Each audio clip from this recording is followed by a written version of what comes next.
Shivaji park परिसरामध्ये stage वाढवण्यावरून शाब्दिक वाद झालेला आहे। ठाकरे गटाचे कार्यकर्ते आणि पोलीस यांच्यामध्ये वाद झाला। जंतर मंतरवरील आंदोलनाच्या समर्थनार्थ उबाठाकडून आंदोलन केले जाणार आहे। आंदोलन आहे, पूर्ण महाराष्ट्रभर याची चर्चा आहे। याच्यामुळे त्यांचं पोटदुखी, कोणाचे पोटदुखी होत असेल, पण त्याच्यामुळे विरोध आता यासाठी एक पोडियमसाठी ही जागा उभी केलेली आहे। तिकडे उद्धव साहेबांचं स्वतः पोडियम उभा राहणार आहे, बाकी काही नाहीये। त्या गोष्टीला पण हे विरोध करतायत, म्हणजे सरकारच्या पोटात उद्धव साहेबांची धडकी भरलेली आहे। या संदर्भात आणखी तपशील देत आहेत प्रतिनिधी जय पवार। जय, नेमका कुठल्या कारणावरून हा सगळा वाद झाला आणि आता एकंदरीत त्यातून काय निष्कर्ष निघालाय?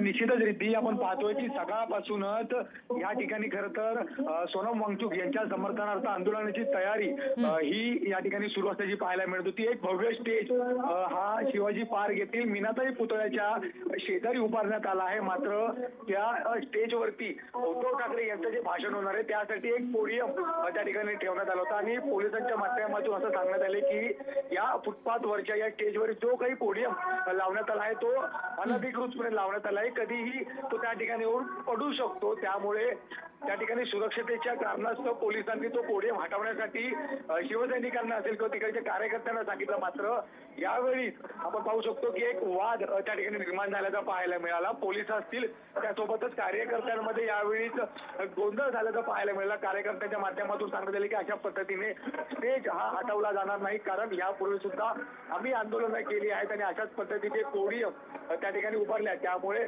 आम्ही हा स्टेज हटवणार नाही अशी त्या ठिकाणी भूमिका ही कार्यकर्त्यांकडून घेण्यात आली। त्यानंतर काही वाद झाला, मात्र पोलिसांनी नम्रपणा घेत आता त्या ठिकाणून बाजूला जाण्याचा निर्णय घेतला आणि तो स्टेज हा सध्या तरी तशाच पद्धतीने त्या ठिकाणी उभारण्यात आला आणि त्याच स्टेजवरती आता काही वेळातच उद्धव ठाकरे हे पोहोचतील आणि त्यांच्या माध्यमातून सर्वच कार्यकर्त्यांना या ठिकाणी येणाऱ्या आंदोलकांना मार्गदर्शन केलं जाणार आहे। सध्या सुद्धा आपण पाहू शकता की या ठिकाणी जे कार्यकर्ते आहेत त्यासोबतच युवा पिढी सुद्धा मोठ्या प्रमाणावरती या शिवतीर्थ या ठिकाणी येण्यासाठी सुरुवात झाली आहे। काही वेळातच उद्धव ठाकरे, आदित्य ठाकरे सुद्धा पोहोचतील।